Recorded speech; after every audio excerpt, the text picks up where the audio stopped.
Church, Steph here. Happy Mother's Day to all the mums and the grandmas and the aunties and the spiritual mums in our church. We love you and today we celebrate you. We hope that you have an amazing Mother's Day. And I'm excited to share the message with you today.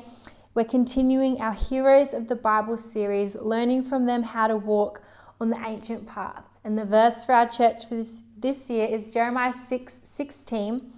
Stand by the roads and look and ask for the ancient paths where the good way is, and walk in it and find rest for your souls. And I'm sure you can all agree with me this morning that mums are heroes. They're some of the greatest heroes in our lives, and often they are unsung heroes, unseen heroes. They do a lot of things that are unseen and unheard. So I thought it would be encouraging this morning to pull out a kind of unsung hero from the Bible. She's actually from Abraham's story, which we talked a bit about Abraham last week. This is a different part of his story. Her name is Hagar. And my message today is called The Lord Who Sees Me. The Lord Who Sees Me. I'm going to pick up in Genesis chapter 16. It says, Now Sarah, Abram's wife, had borne him no children, but she had an Egyptian slave named Hagar. So she said to Abram, The Lord has kept me from having children. Go sleep with my slave. Perhaps I can build a family through her. Abraham agreed to what Sarah said. So after Abram had been living in Canaan 10 years, Sarah, his wife, took her Egyptian slave Hagar and gave her to her husband to be his wife. He slept with Hagar and she conceived. When she knew she was pregnant, she began to despise her mistress. Then Sarah said to Abram, You are responsible for the wrong I am suffering. I put my slave in your arms, and now that she knows she is pregnant, she despises me. May the Lord judge between you and me. Your slave is in your hands, Abram said. Do with her whatever you think best. Having a bit of a tiff. Then Sarah mistreated Hagar, so she fled from her. The angel of the Lord found Hagar near a spring in the desert. It was the spring that is beside the road to Shur. And he said, Hagar, slave of Sarah, where have you come from and where are you going? I'm running away from my mistress Sarah, she answered. Then the angel of the Lord told her, Go back to your mistress and submit to her. The angel added, I will increase your descendants so much that they will be too numerous to count. The angel of the Lord also said to her, You are now pregnant and you will give birth to a son. You shall name him Ishmael, which means God hears. For the Lord has heard of your misery. He will be a wild donkey of a man. His hands will be against everyone and everyone's hand against him. And he will live in hostility toward all his brothers. Heavy duty. She gave this name to the Lord who spoke to her. You are the God who sees me. For she said, I have now seen the one who sees me. That is why the well was called Bir Lahai Roi, well of the living one who sees me. It is still there between Kadesh and Bered. So Hagar bore Abram a son, and Abram gave the name Ishmael to the son she had born. Abram was 86 years old when Hagar bore him Ishmael. Kind of a crazy story, but I think we can learn a lot from Hagar. Poor Hagar. She's kind of used and abused by her mistress Sarah. We've all heard of Abraham and Sarah. Abraham is the great hero, the great father of our faith. But before that, before God counted him as righteous because of his faith, he actually had this temporary lapse in faith and judgment where he tried to take God's promises into his own hands. He tried to make things happen on his own, in his own way, in his own timing. And in the process, poor Hagar gets hurt. You see, even good people like Abraham can sometimes mess up and make mistakes and hurt people along the way. In fact, most of the Bible heroes at some point in their journey made a mistake. But that's for another message. But this is one of the lessons we learn from Abraham and Sarah about staying on the ancient path, is that if you want God's results, you need to do things God's way. We all want God's results, but we don't necessarily want to do things God's way. But God's way is the ancient path. It's the good way. It's where the good way is. But I love this story because God sees Hagar, this lowly Egyptian servant. nobody important, but he sees her suffering, he hears her distress, and he also sees her future. He says to her, I'm going to give you more descendants than you can count. And he finds her and he encourages her to persevere. So my first point this morning is this: the Lord saw Hagar and the Lord sees you. The Lord sees you. Sometimes in life we may feel overlooked, unseen, unheard, maybe even mistreated. We can be resentful, hurt, worn out, discouraged. But I want to encourage you today that the Lord sees you and he hears you and he cares about you just like he cared about Hagar. He knows where you've come from and he knows where you're going. He knows your future. Isn't that good? And just like the good shepherd that goes after the one lost sheep, God goes after Hagar and he finds her in the wilderness. And that is the heart of God. God cares about the one. He cares about every one. And he doesn't just see Hagar in her distress, but he sees right into her future. And he speaks to her future. You see, no matter how desperate a situation is, no matter how difficult a situation is, there's always hope for the future in God. God always brings hope for the future. And he tells us she'll have a son and to name him Ishmael, which means God hears. It's to be a continual reminder for Hagar and for us today that God is not deaf. God hears us. He hears our cry.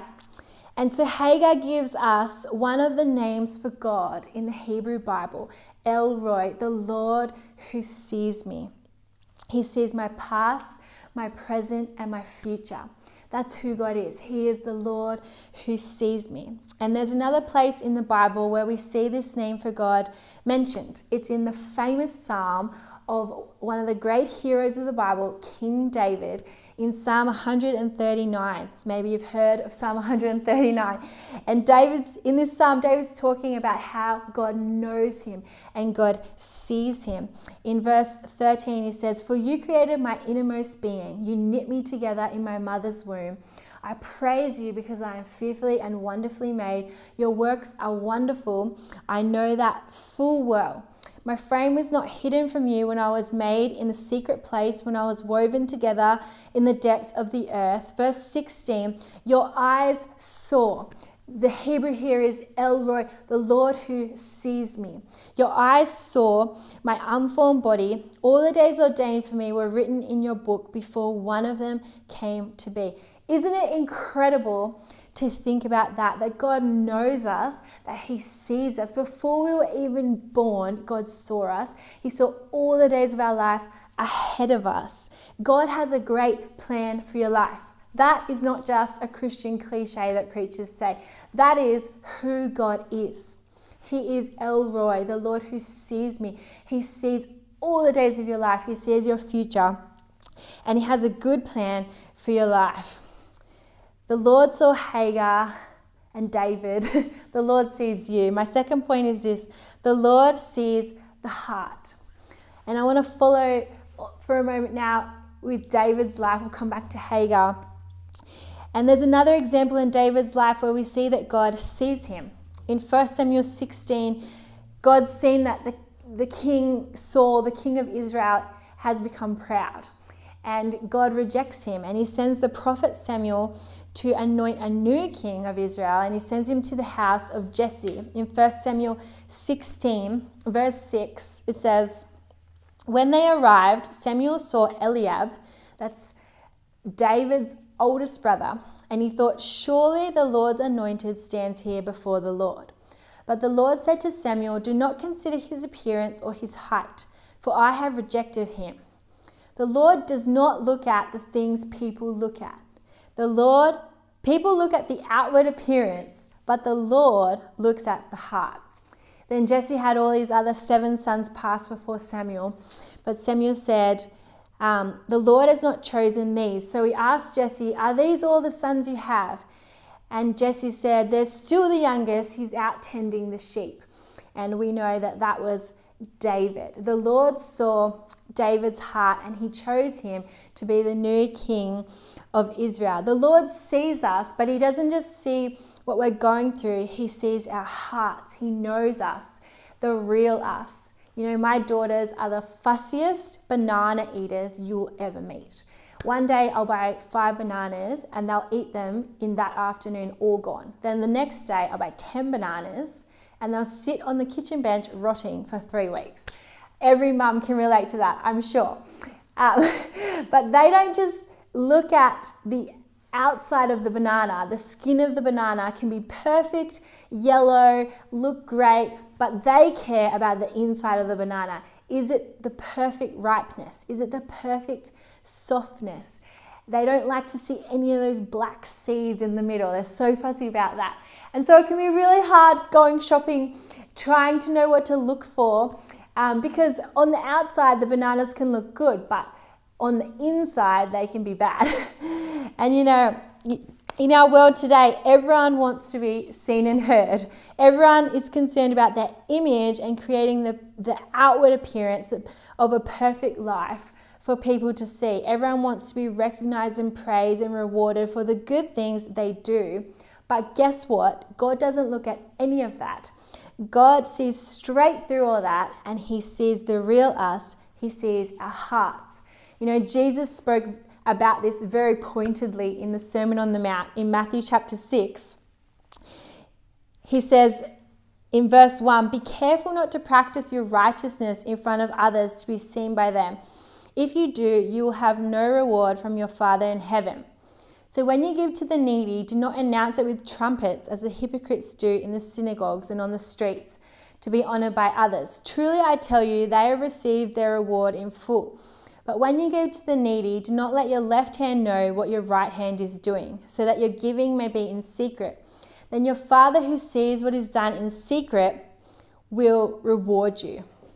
Remember, Jesus is God, okay? So Jesus is Emmanuel, God with us, God in the flesh. This is literally El Roy, the Lord who sees me, preaching here on the mountain. And what does he say?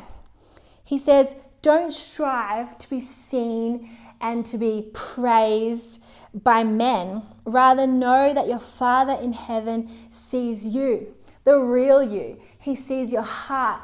And so live to please him, live to be praised by him, live for his eyes. And that's my third point today, is let's live to please the one who sees us. Live to please the one who sees us. In Colossians 3 verse 23 to 24, it says, "Whatever you do, work at it with all your heart as working for the Lord, not for human masters, since you know that you will receive an inheritance from the Lord as a reward. It is the Lord Christ you are serving."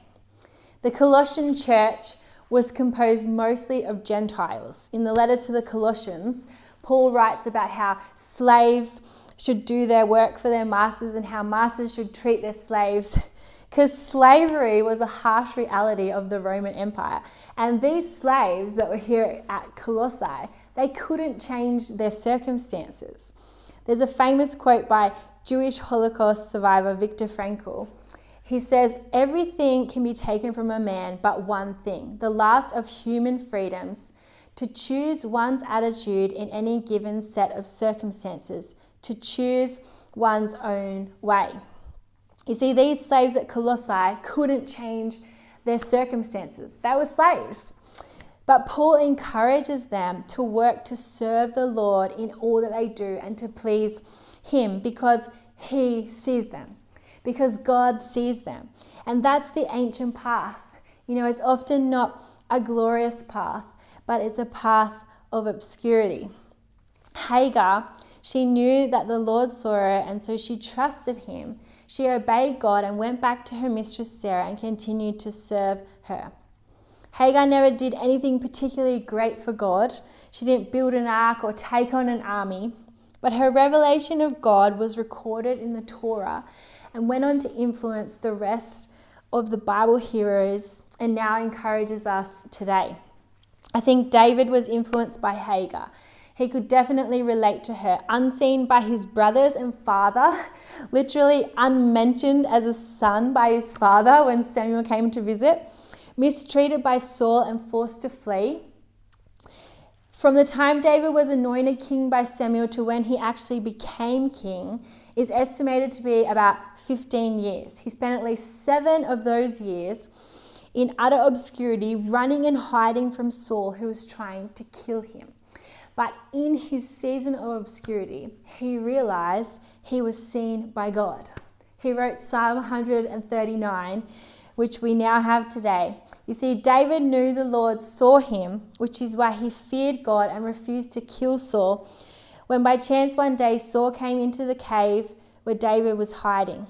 He refused to lay a hand on him, even though it was well within his ability to do so, because David knew he was seen by God.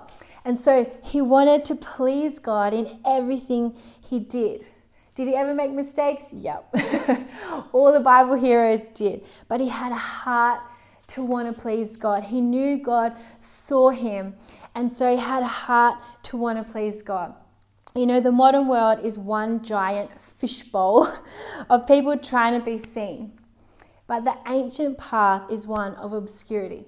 It's where we don't need to be seen by men because we know we are seen by God. And when we know we are seen by God, we fear God and we want to live to please him and to do his will.